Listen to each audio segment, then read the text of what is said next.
Whichever way you judge me has absolutely no impact on me because I'm completely stoned. I have not given this privilege to anybody, that somebody can make me happy, somebody can make me unhappy. Any moment we could be doing something wrong, so we listen to everybody.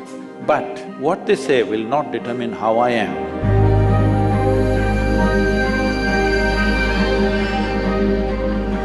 So Sadhguru, sometime back I happened to be in a situation where a friend of mine was drunk. So when she was in the drunk state, she was repeatedly saying that please don't judge me as I'm drinking, please don't judge me. It is… but she's lost her judgment, but she doesn't want you.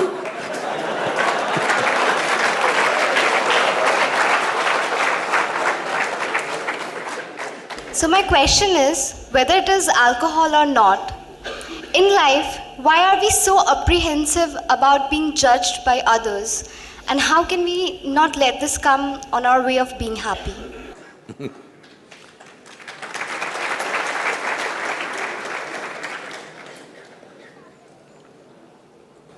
Look at me.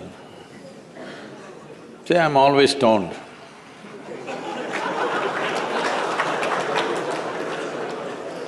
Never touched a substance, but always stoned. You can judge me whichever way you want.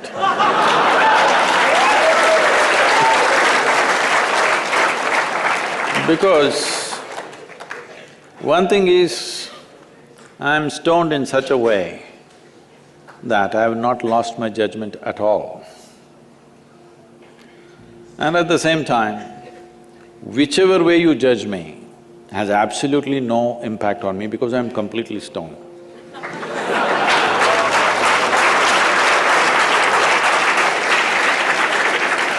Having said that, why this consumption of alcohol and drugs is growing the way it's growing in the world is, this is because the heavens have been collapsing. Yes, I was in Bangalore just 3-4 weeks ago. There were over 8,000 people doing a 2-day program with me. And just casually I asked, how many of you think you will go to heaven? Only 5 hands went up. Then I asked, are you all the hell people? No, it's just that both heaven and hell have collapsed in people's minds. This is the first time in the history of humanity that this many people in the world can think for themselves. Otherwise, your priest, your mullah, your pandit or a book was thinking for you. The first time that so many people can think for themselves. Are they thinking right, thinking wrong? There are many issues about that. But they're thinking right, thinking wrong, but they're thinking. So all illogical things are naturally collapsing. Still, this generation has not fully walked away from it, still there is fear. They can't openly say, there's no goddamn hell or heaven. They're still fearful about it, but they're trying to make a little heaven for themselves here. So, hey, wait. So naturally, when they're not able to do it for themselves out of their own intelligence, they will fall back on chemicals. Today, just to take very affluent societies, because every society is aspiring to be like that, let's say you take United States, which is the most affluent nation on the planet right now. 70% of US population is on prescription medication. Another 30%, of course, buying it off the back streets.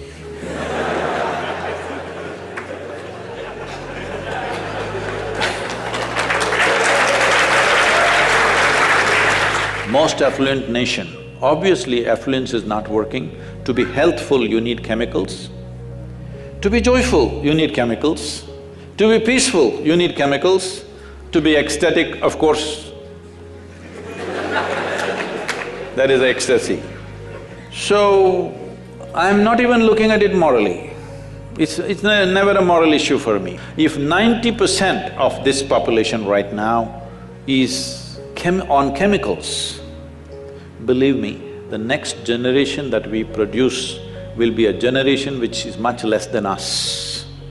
If we produce a next generation less than ourselves, we have committed a crime against humanity, because the next generation must be at least one step ahead of us, otherwise we've lost it. We've lost the entire process of civilization when we produce a next generation which is actually less than us. So, we are heading towards this rapidly unless we teach individual human beings how to simply sit here and be blissed out. Stoned enough or no? Just look at me. But am I conscious enough, alert enough, clear enough? If there was a way to intoxicate yourself without losing your judgment, without losing your awareness, without losing your intelligence, it's a great thing. Intoxication is a fantastic thing. Only problem is, it takes away your judgment, it takes away your intelligence, incapacitates you. That is the problem, isn't it? Is it true? Ask anybody, you're not in the medical sciences, but ask anybody, is it true that this body here is the greatest chemical factory in the universe right now? The universe that we know at least? Only problem is you're a lousy manager. If you know how to manage this, you would be like me, always blissed out. Anybody can say what they want, anybody can do what they want. This is like this only. Because I have not given this privilege to anybody, that somebody can make me happy, somebody can make me unhappy, somebody can make me miserable. Right now, you are a consequence of other people's opinions. Where do you plan to go like this? Anybody can ruin you. You went outside, somebody told you, Shreya, you are the most wonderful human being we have seen. Then you were floating on that cloud, what number? What number? 9. Oh, in South we do 11.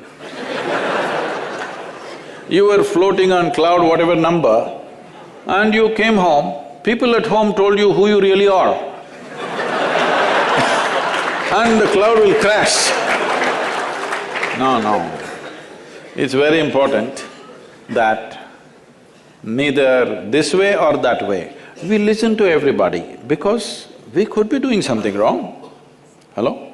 Any moment we could be doing something wrong, so we listen to everybody. But what they say will not determine how I am. Never, ever. This you must fix and you must tell your friend when she's not drunk. Because otherwise she won't understand.